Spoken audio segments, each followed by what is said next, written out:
जैसा कि हमने आपको पहले ही बताया हुआ है कि Rahul Dravid T20 world cup के बाद इंडिया के हेड कोच की पोजीशन से रिटायर हो रहे हैं और बीसीसीआई को तलाश है एक न्यू हेड कोच की जो इंडियन टीम को अच्छे से गाइड कर सके। कुछ वक्त तक तो वीवीएस लक्ष्मण के नाम की चर्चा चल रही थी, पर शायद उन्होंने मना कर दिया है। फिर Australian former captain Ricky Ponting और एलएसजी के हेड कोच जस्टिन लैंगर ने क्लेम किया कि बीसीसीआई ने उन्हें अप्रोच किया है हेड कोच के लिए, पर वो 2027 तक का लंबा टेन्योर नहीं चाहते, इसलिए उन्होंने ऑफर ठुकरा दिया। इस पर रिस्पॉन्ड करते हुए बीसीसीआई सेक्रेटरी जे शाह ने इन सारी खबरों को अफवाह बताया है और कहा कि हमने किसी फॉरेनर को अप्रोच ही नहीं किया है। आगे बढ़ने से पहले क्रिक डू को लाइक, शेयर और सब्सक्राइब कर दें और नोटिफिकेशन के लिए बेल आइकन जरूर दबाएं। हाँ भाई, ये साले ऑस्ट्रेलियंस तो होते ही झूठे हैं, बेईमानी तो इनके रग रग में बसी हुई है। जब भी कोई टीम ऑस्ट्रेलिया में खेलती है तो ये लोग मोस्टली बेईमानी करके ही जीतते हैं, ये तो हमने देखा ही है। खैर, अब खबर सामने आई है कि बीसीसीआई ने गौतम गंभीर को इंडिया के न्यू हेड कोच की पोस्ट के लिए अप्रोच किया है और गंभीर भी इसमें काफी इंटरेस्ट दिखा रहे हैं। दरअसल गंभीर एज अ प्लेयर तो सक्सेसफुल थे ही, एज अ कोच उनकी सक्सेस और भी ज्यादा बढ़ गई है। आईपीएल सीजन 2022-23 में एलएसजी के मेंटोर के नाते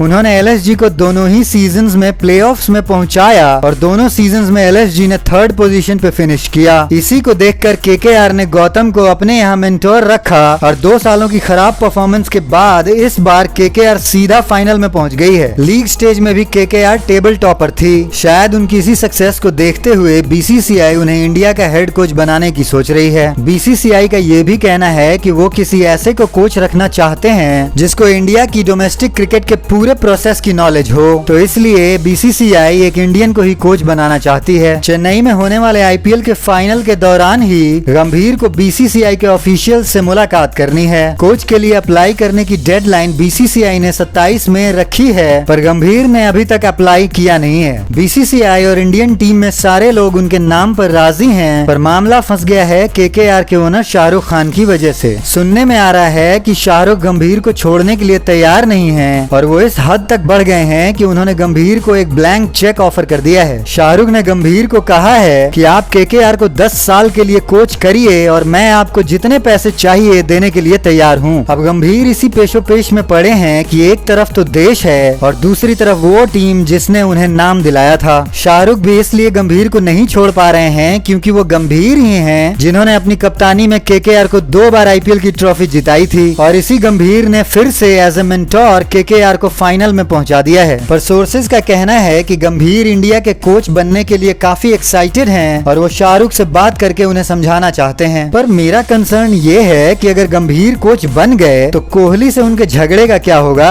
इन दोनों के रिश्ते तो आपस में ठीक है नहीं, ये पूरी दुनिया को पता है। फिर ये दोनों एज ए टीम कैसे मैनेज करेंगे और कहीं ड्रेसिंग रूम में ही फिर से भिड़ गए तो टीम का क्या होगा। चलिए, ये तो वक्त ही बताएगा, पर फिलहाल कहीं से भी कुछ भी कॉन्फर्मेशन नहीं आया है। क्या लगता है आपको, गौतम गंभीर इंडियन टीम के लिए एज ए कोच सही साबित होंगे? कॉमेंट में बताएं और इसी तरह की अपडेट्स के लिए बने रहिए क्रिक डू के साथ।